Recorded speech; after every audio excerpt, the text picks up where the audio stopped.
This lecture is electromagnetism, and it involves the interactions between electricity and magnetism, and also highlights some of the uses of those interactions. Prior to this, we've looked at circuits and circuit analysis, and really the only components that we used were resistors. So we saw how electricity makes heat, and light bulbs to a certain extent, which is still the way we were using it, was how light bulbs take heat and get so much heat that they glow. So both cases we're kind of talking about that. Now we're going to see how we use electricity to create motion and how we use magnetism to create electricity.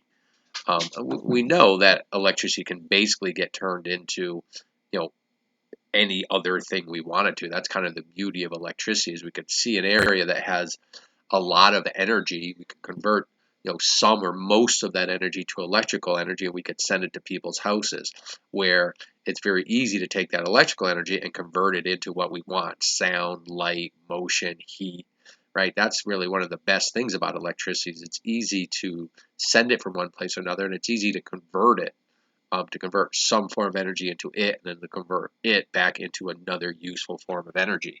And not every other form works so well like that. So electromagnetism, we're going to see some of the interactions between electricity and magnetism. Now, magnetism, much like electricity, is based on one phenomena, and that's like poles repel each other and unlike poles attract each other. Now, we're not even going to get into what a pole. We've all seen magnets with north and south poles. If we put two norths together, they repel. We put two souths together, they repel. We put a north and a south together, they attract. Right? So we've seen these types of things. And what causes poles? You can look it up and see. There's still some discussion about what causes it. I know people talk about the spin of electrons. Now, we've never seen an electron. So do we know about the spins of electrons? I'm not saying they don't.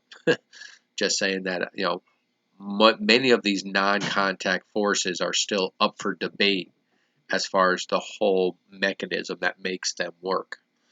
But we do know these things to be true. Like poles repel each other and unlike poles attract each other. And in order to analyze these types of forces, we're going to look at magnetic field lines. Now, when I say, repulsion, attraction, we're talking about forces. Things are pushing each other, things are pulling each other. Either way, we're talking about forces.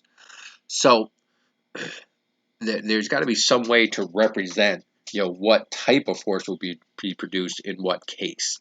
And what we use is we use magnetic field lines to indicate that, because we're going to see that it's a little more complicated than just, norths and souths repel each other and north and the south attracts each other. So it's a little more to that. So magnetic field lines, what are they? They're visual tools that allow for representation of the magnetic fields. It allows us to draw the magnetic fields, and it allows us to establish some understanding about the magnetic fields, so that we can work with them and we can make determinations about what's going to happen. So they help to determine the direction of the magnetic forces. So there's some rules about magnetic field lines. Magnetic field lines are continuous lines that run from north to south.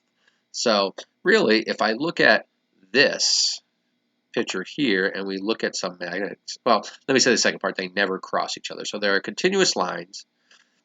They run from north to south and they never cross each other. So if I was drawing magnetic field lines, we would see that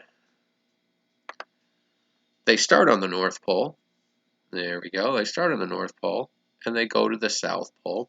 Now, we have arrows to show the direction that they run from north to south, and they don't cross each other. So if I started here, again, just like it's showing, I got to go further out so it doesn't cross. I got to go further out so it doesn't cross. I got to go further out so it doesn't cross. So this is how we see magnetic field lines run.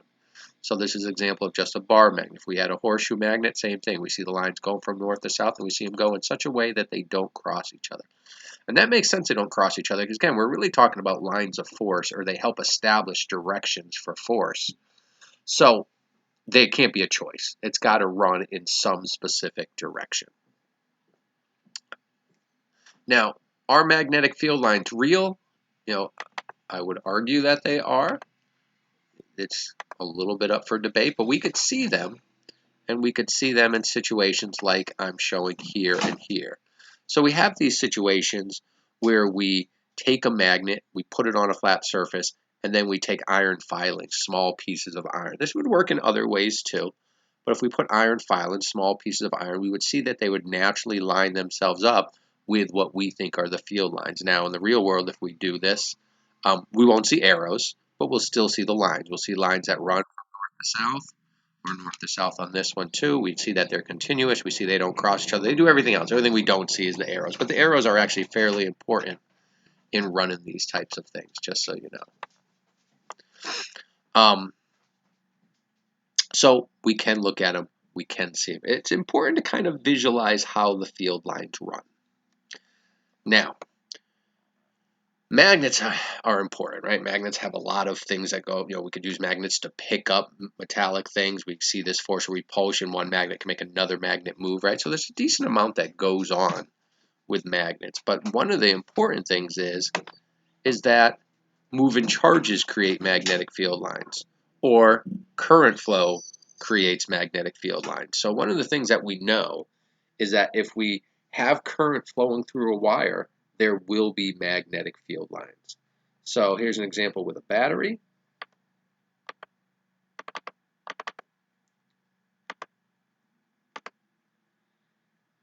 And obviously it's a simulation, but right now we don't have anything. We turn the, start that from the beginning, sorry about that. Once we start to see current flow, then we could see these magnetic field lines. Magnetic field lines are running out, they're running around, and they're running in. So we're seeing the same type of magnetic field lines for a current flowing through a coil of wire as we saw for a bar magnet. They come out one side, they go in the other. They come out one side, they go in the other. So they're coming from this one and they're ending at this one. As we go back to this, we see the same type of pattern.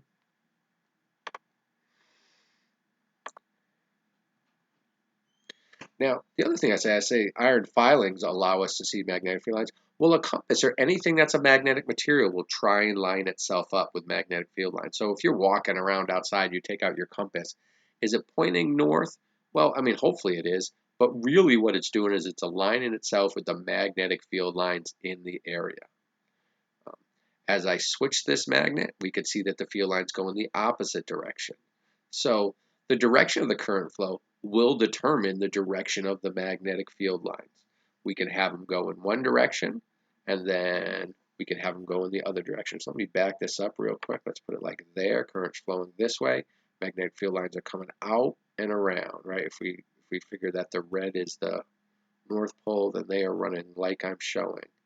Now I switch it. Now they're running out and around going this way. So we can completely switch them by switching the current flow. So electricity or current flow produces magnetic field lines. And the directions of those magnetic field lines are determined by the direction of the current flow, which means we can use electricity to create a magnet, and we could use electricity to adjust that magnet as we need to, and that becomes very, very useful. And some of the stuff, sometimes it's nice if we have time and we can do all these different things, because there's nothing else we need to make a magnet. Now, what's in this picture isn't a great magnet, but it's still going to be a magnet, and it doesn't take much to turn something that's simple into a very good magnet. What do I need? I need a power supply, I need some supply and electricity, and I need a coil of wire, and that's it. If I have those two things, I've made a magnet. And again, there's ways to make it stronger, but I've still made it, right? A lot of these things in this lecture are very simple. The requirements to make something are very simple, which again is kind of what I led with. It's easy to use electricity and convert it to other forms. And it's easy to take other forms and convert it to electricity, right? That's the beauty of electricity, is it's easy to kind of switch from, switch types of energy when electricity is involved, and it's easy to do this, right? That's two things. Anyone can make an electromagnet. Take you 5 seconds. If you have a battery and you have some wire, you can make it very quickly. Which brings us to the right-hand rule for electromagnets. Now, the point of me giving you the right-hand rule is just to say, hey, we can determine what type of magnet we're making or where the North Pole is going to be. And without any, math, though there's math there, obviously, to do these things, there's some quick and easy way to determine it, right? So, just like the picture shows, you are going to be given like a thumbs up. Your fingers are going to be curling in the direction of current flow, and your thumb points to the North Pole. It's as simple as that. So if Now, even before I say it, we're talking about positive flow. And when we talked about circuit analysis, we said, hey, we're going to use positive flow. We're going to say charges come out the positive side of the battery, go into the negative side. Even though it's opposite of electrons, we're going to assume positive flow. Well, here's one of the places where it comes in handy. When we look at these right-hand rules and when we establish rules for figuring out directions of things, then we're always assuming positive flow. So if this is the positive side of the battery and current is coming out, it would be going down, around the back, down in the front, around the back, down in the front, around the back. So if I coiled my fingers in this direction, down in the front, then this way would be the North Pole, which means magnetic field lines would run like that. Because if this is the North Pole, then that's the South Pole. And then field lines would go this way, right? So we could quickly, using this right-hand rule, we could quickly envision what type of magnet we made or where the north and the south poles are for this magnet and therefore how the magnetic field lines run. Because once I establish a north and a south pole, well, it doesn't look much different than your standard bar magnet, which is about the simplest form of a magnet we can come up with. So why do we care about electrons? Well, first of all, what's the requirements? Well, we said it. What do we need? We need current flow, so we need electricity. And then we need a coil of wire. Now, one of the things I like to talk about, but this is going to be a long video already, if I just sent current through just a wire, it would produce magnetic field lines, but it wouldn't be a magnet. So we do want to coil the wire, and when we coil the wire, then we do make an electromagnet. Now, what makes it strong?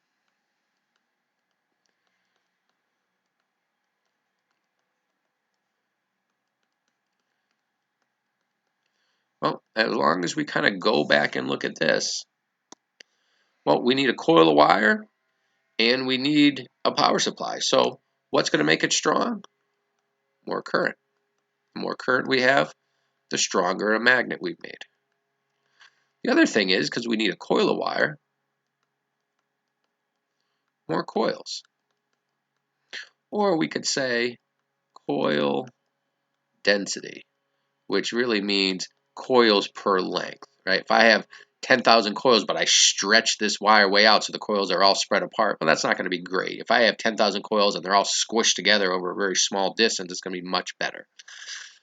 And then the last thing we need is a core material. And what we wrap this coil around can make it strong or weak. If we wrap it around a metal or like a soft iron, they call it, which doesn't make it soft, just means that it doesn't hold magnetism for long, then the coil turns into a magnet, and that metal in the middle turns into a magnet, and I basically have two magnets, which makes it strong. If I wrap it around something like wood, well, no, that's not going to help us in any way, so that's not going to make it strong. And air is not that great either. So what I wrap my coil around could make it stronger. There are definitely electromagnets out there, and when you look at them, if you look at them, you'll see mostly they're usually wrapped around a piece of metal. It just makes the magnet stronger. So why do we want electromagnets? What are the advantages over permanent magnets? Well, one thing we could do is we could turn an electromagnet on and off. Another one is they're simple, right? They're simple to build. We can make an electromagnet very easy. What else can we do? We could adjust. We could adjust the strength. So there's a few reasons right there why we like using electromagnets, right? In dumps and metal sorting places, that's one of the places where an electromagnet comes in handy because they can turn it on. It can pick up the pieces of metal that are magnetic, leaving the types of metal that are not magnetic behind. And then, if it picks up all the metals that are magnetic, it could swing that magnet somewhere else. You turn the magnet off, and those metals fall off the magnet, right? So you can pick up and sort things, right? Aluminum's not magnetic, so it's very easy to pull magnetic materials out of a bin and then leave the things like aluminum behind. So electromagnets have some very big advantages. And also, if you adjust the current flow, you adjust the power supply, you make the magnet stronger or weaker, which again helps with sorting and picking things up and so on and so forth. So one of the other uses of electricity is making electromagnets. And then anything a regular magnet does, an electromagnet can do, and probably better.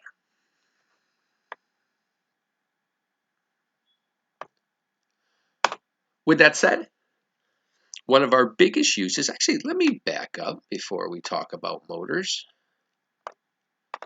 Let me back up and go back to magnetic field lines, right? We have these magnetic field lines, and magnetic field lines show the magnetic field, right? And the magnetic field is where it's going to push or pull, right? If you put a piece of metal inside the magnetic field, the magnet's going to pull on it. If one magnetic field of one magnet interacts with another magnetic field, again, there's going to be a repulsion or attraction. So what are the rules that we can say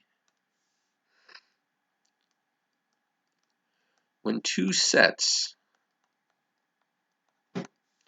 of magnetic field lines, I'll say try and occupy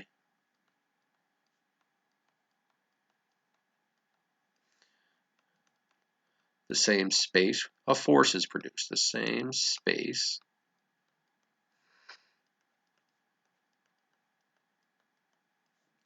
a force is produced. Now that's not saying anything drastically different than just this idea that like poles repel and unlike poles attract, right? They have to be close enough to each other to have this, right? So if their fields overlap, then that's saying, hey, they're close enough to interact with each other. Or if their magnetic field lines are both in that same area, it's the same thing as saying, hey, their fields are overlap and therefore they'll push or pull on each other. And here,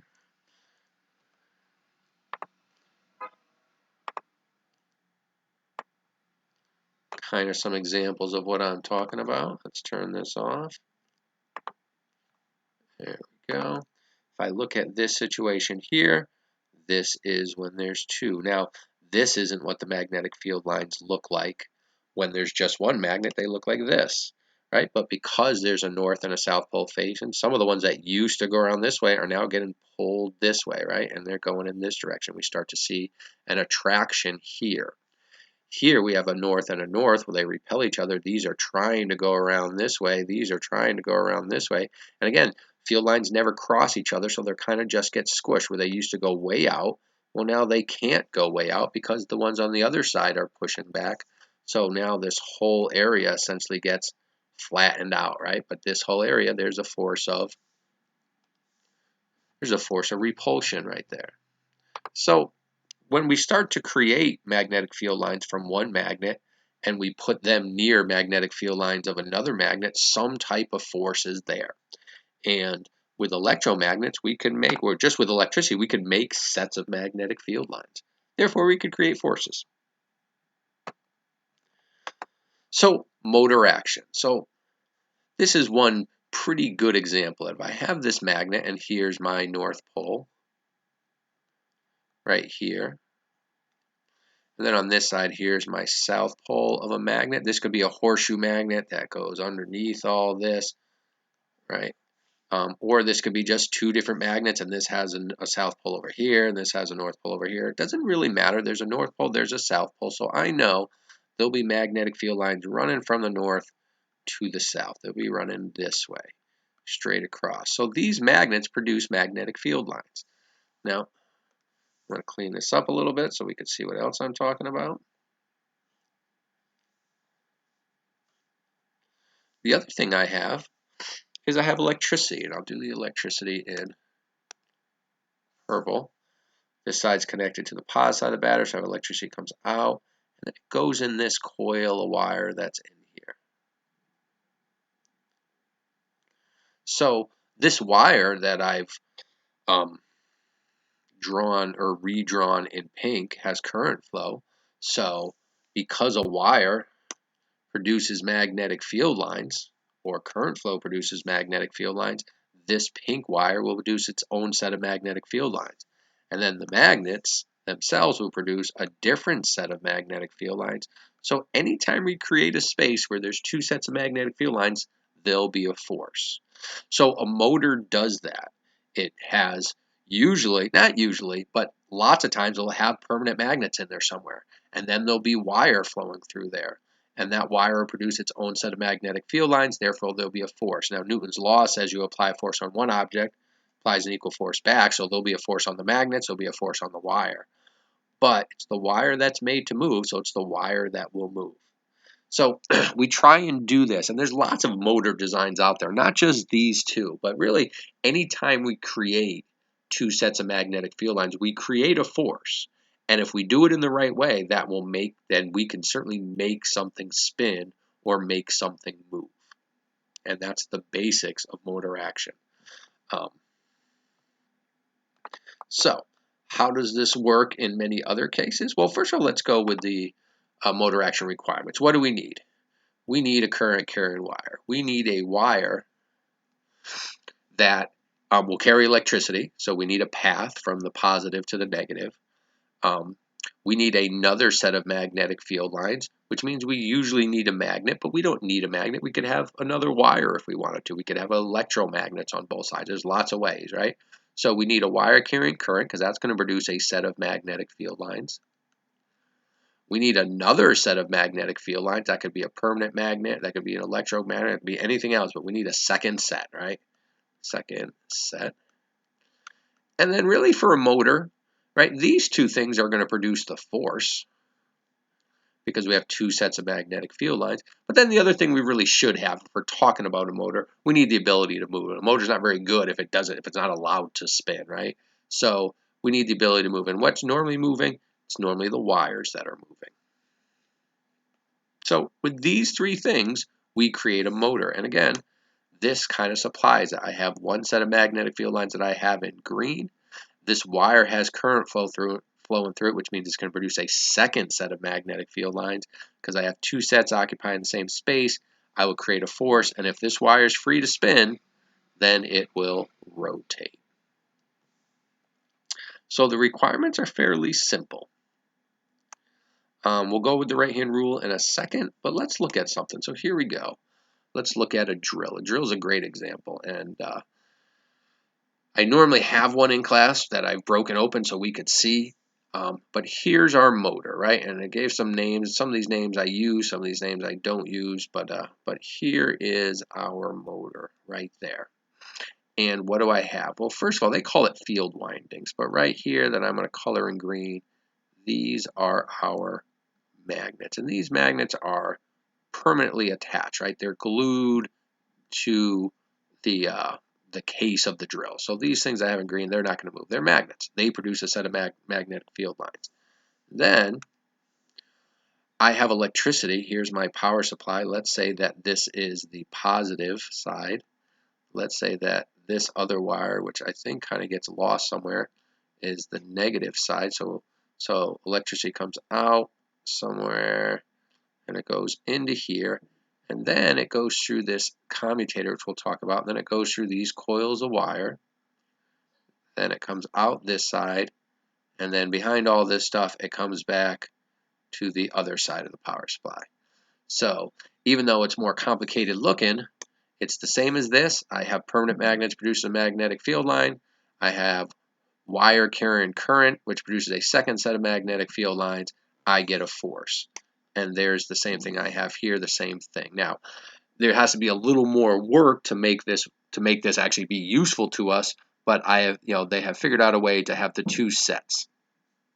And we'll talk about more of these components. And then the motor spins, which is all of this wire is free to spin. It's got a bearing in the back that makes it spin. It's got a bearing in front. So this whole piece is free to spin. And then that's attached to gears, which attach to the head of the drill, which makes this whole thing spin. And it works like a drill. We'll talk about commutation in a second. There is also right-hand rule for motors, which helps us determine the direction that it will spin. Right? I kind of think of this as you're using your fingers like you're pretending you're pointing a gun, but your middle finger sticks out straight also. Or the other way of looking at it is your thumb, your pointer finger, and your middle finger are all perpendicular to each other. Your thumb points in the direction of current, again, positive flow. Your pointer finger points in the direction of the magnetic field lines, the second set. And then your middle finger tells us what direction the wire is going to get pushed. So let's say we look at this. And let's say that right here, I'm going to change the color. Right here, current is flowing this way in the wire. So my thumb would be pointing this way. My pointer finger would be pointing perpendicular to that, right? They would be following the green arrows. And then my middle finger, if we did it correctly, would be pointing down, which means this piece of wire right here would be getting pushed down to the bottom of the magnet. This wire on this side, well, current flow is going in the opposite direction, so my thumb would be pointing this way. My pointer finger would be pointing again north to south, and this piece of wire would be getting pushed up. So if this piece is going down, this piece is going pushed up, it's going to make the whole thing spin. So my point being, right-hand rules, they help determine what's going on. Right? We don't have to know a ton about it. If we have the right-hand rule, if we understand what we need to make a motor and we have the right-hand rule, we can figure out what direction the motor is going to spin. Now,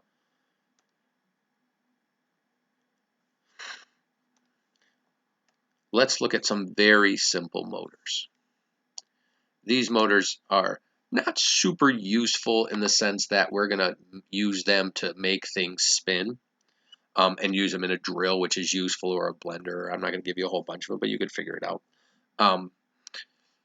But it has the requirements. First of all, there's a battery. And I have a wire connected to the top of the battery, so there's a place where electricity can come out. And then it touches this metal on the bottom, which is touching the bottom of the battery, so I have a complete path. So current flow will flow through this wire. I have a wire carrying current. These two metal things on the bottom, there we go. These two metal things on the bottom are magnets, so I have magnets making a set of magnetic field lines. I have current flowing through a wire, which makes a second set of magnetic field lines, so I will produce a force. Now again, there'll be a force on the magnet, there'll be a force on the wire, but as we'll see when I start it, it's the wire that's capable of moving, so we'll see it start moving. The requirements for a motor, that simple. So let's take a look. And there we go, right? It creates motion. As long as we have current flowing through that wire, it will get pushed. Then they just tried a few different shapes of wires, but it's the same type of thing. Again, as long as we have a path and we have current flowing through that wire, we have two sets of magnetic fields, therefore we have a force. And nothing different is happening here, it's just they're getting fancier and fancier with the wires, right? So we have a few different things that we could have. So there we go, some of the simplest motors, because as soon as we meet those conditions, well, that's it, right? If we do a good job. Now, what they made are a little harder than they seem. You kind of have to balance it right, but I wouldn't say so hard. So, three main components we need. Now, we've just said, what are the requirements? How do we meet those requirements? Well, we have three basic things. Motors tend to have a stator, and a stator is essentially the magnets that don't move. They're stationary, so that's one reason why I like to call them a stator, and they're magnets, right? They could be permanent magnets like we're showing here. They could be electromagnets. Now, when I draw on a north and a south pole, let me draw it differently. This is my stator, this whole thing. The inside, I'm going to say, is the north pole. The outside is going to be the south pole. The inside is going to be the south pole over here. The outside is going to be the north pole. So inside, magnetic field lines would run this way due to the magnets, due to the stator magnet. So we need two magnets. They're essentially glued to the outside. We go back to our drill, and I colored them in green. These are our stator magnets. If I go to the very simple motor, here's our stator magnets. They're not going anywhere, they're sitting there. And if we go to the video, again, here's our stator magnets. They are stationary magnets that produce a magnetic field. All right, what else do we need? Well, we need a rotor, and that rotor is going to have coils of wire on it, right? So we need the thing that's going to rotate, or we're going to need the wire that has current flowing through it that can rotate. That's our rotor coils. They are right here. In the drill, they call it an armature, which is a fancy name for the same thing. Coil of wire that's free to spin. In our video, there's our coil of wire that's free to spin. So that's number two. And then the last thing we need is what we call a commutator. And a commutator ensures current flow in one direction, ensures that the motor wants to spin in one direction. So as this spins around, that it ensures current flow in one direction. Let's show why. So if I hook this up to a commutator and I say current is flowing into this side and out on this side, so current is flowing this way, it's flowing through, and it's basically following the arrows. Well, in this setup, if we went back and used the right-hand rule, we would see that this side would get pushed up, this side would get pushed down. So if I was looking at this motor from this way, I would see it would spin clockwise. And that's great. Now without the commutator, if this side spun 180 degrees and was still going this way, then using the right-hand rule, we would see that it would spin counterclockwise, and then it would spin clockwise, and it would spin counterclockwise. We have to figure out a way to control this so current is always flowing this way on this side and always flowing this way on this side. So this side always wants to go up, this side always wants to go down, and the whole thing will just keep spinning like this, clockwise. So a commutator does this. Current flows this way, and it touches this commutator piece. There's a brush.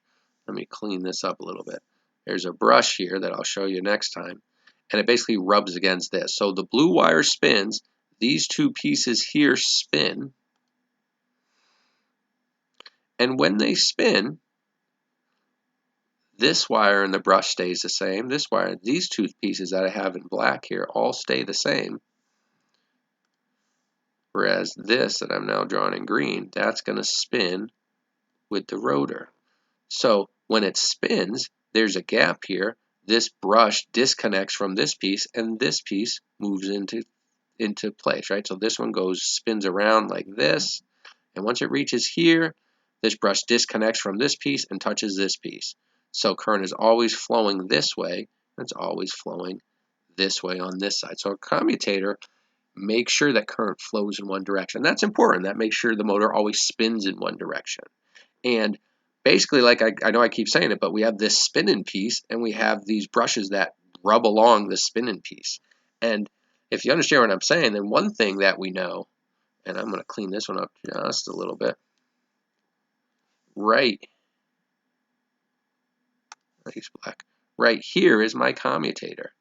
These are the brushes here and here, and they're rubbing against these bars that are spinning. Now this isn't two pieces, this is many, many, many pieces, because we don't just send current in a drill, you need a lot of power.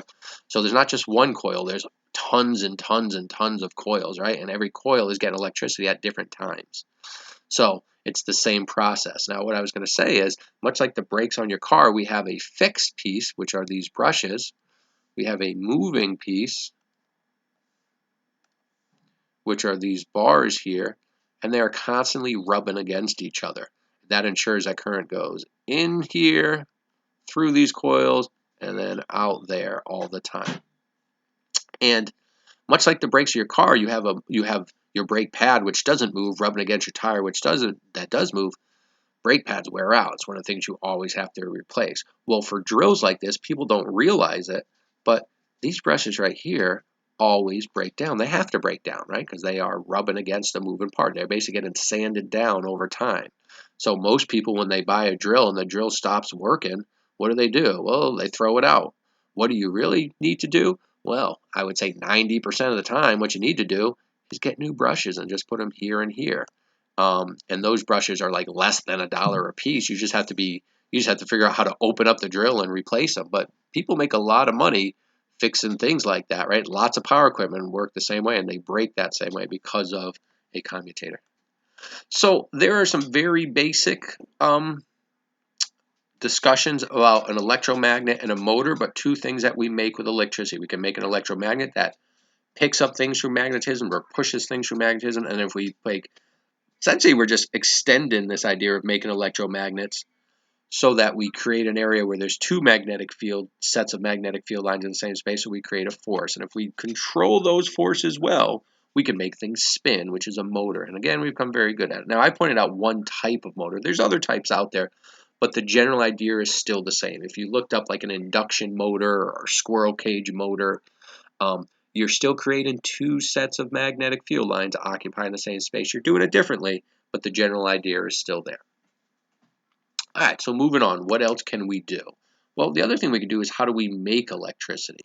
So I said that electricity, the beauty of electricity is that we can create it very easily, and then we can take electricity and convert it to other forms very, very easily. Which brings us to our last part, which is generator action. Generator action is when we move a wire through magnetic field lines, and that produces current flow. So any way we want to look at it, if I had a North Pole and a South Pole here, so I have magnetic field lines, I have a wire, and I take this wire and I shove it through there, I will produce current flow. Charges within this wire will move to one end or the other. Now, what direction they move, we're going to have a third right-hand rule for that, right? But again, the requirements are simple. If I move a wire through a set of magnetic field lines, we will create current flow. Or basically, this wire moving through these magnetic field lines, this magnetic field will push these charges in one direction or the other. So here's a good example of it. I have, let's say, a North Pole here. I have a South Pole here. I have magnetic field lines running this way. And then I have a wire.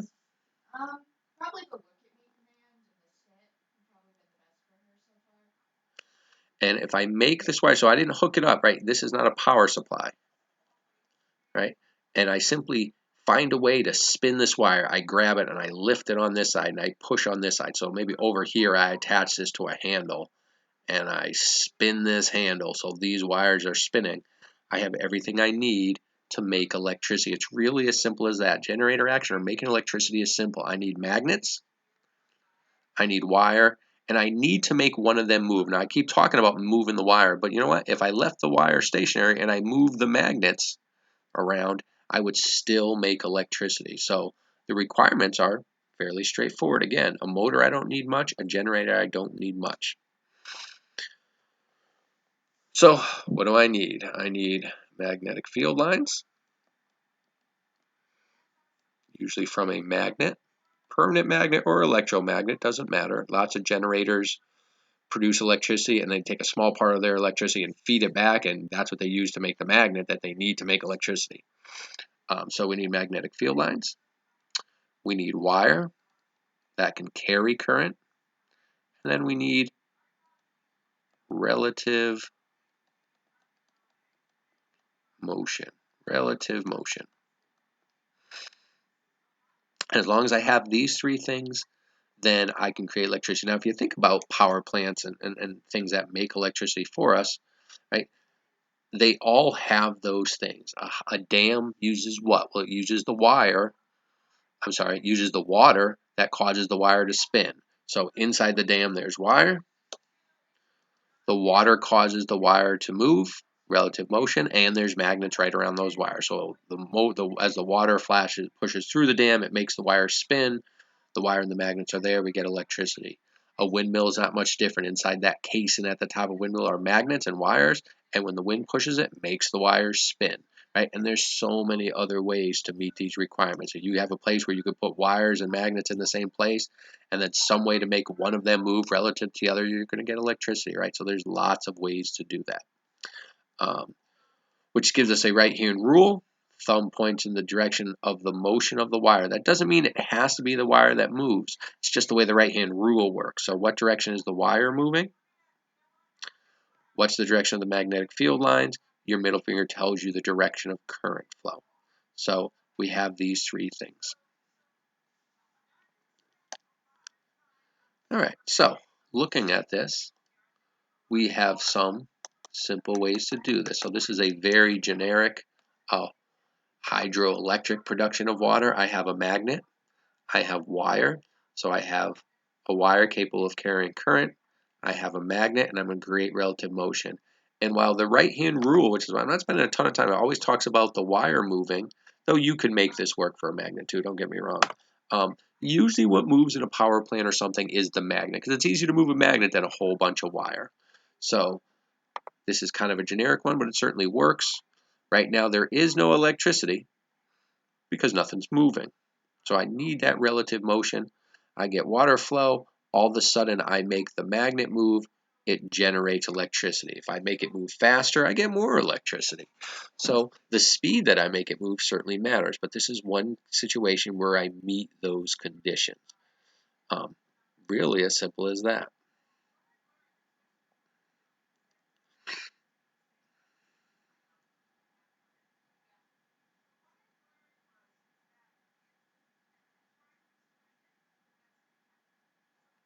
Now, here's a different example. I have an electromagnet, and it's just a constant electromagnet, so nothing's happened. I don't have any relative motion, right? If I start waving this wire around and making it move, I have relative motion. I have all the requirements. I get electricity. If I move the magnet around, same type of thing, right? So this is more of a simplistic one, but I'm using electricity to create more electricity. Now, the other thing I can do is, what if I change this current flow? So instead of this current just flowing steady in one direction, I make it change, sometimes going forward, sometimes going backwards. I don't even need to create motion, because this, this electromagnet that's constantly changing what it's doing. Oh, I tried to draw on it while I was playing. Let me get back to it.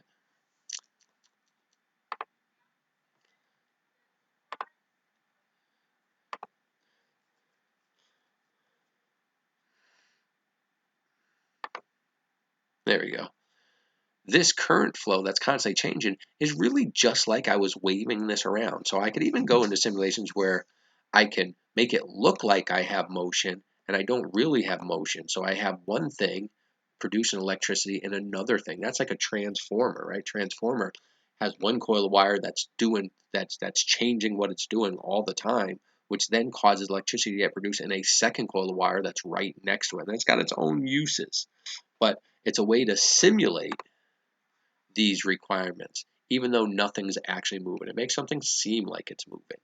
So we can all of a sudden create electricity because we can meet the very basic requirements, or we can use electricity to create more electricity. So all of a sudden, this generator action, because it's so simple, there's so many ways to meet these conditions that there's a lot of different ways to generate electricity or use electricity to generate other electricity, which in the end has its own uses. Now, I want to say one more thing about it.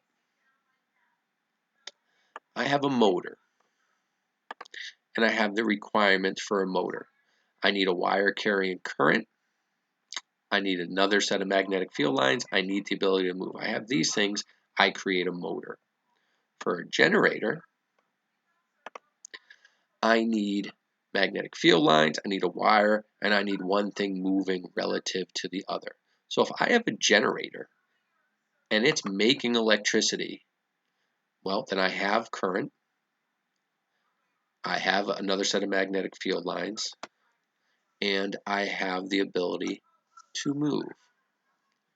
So as soon as a generator starts generating electricity, I actually make the requirements for motor action. I have a wire carrying current because the generator made that wire. Current is flowing in that wire because that's what the generator does, makes current flow. I have a second set of magnetic field lines. I have the ability to move. One of the things that we see is when we have a generator,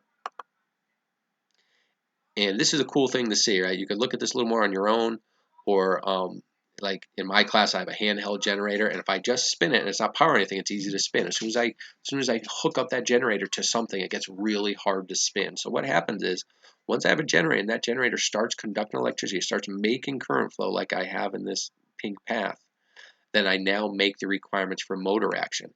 And if this generator is spinning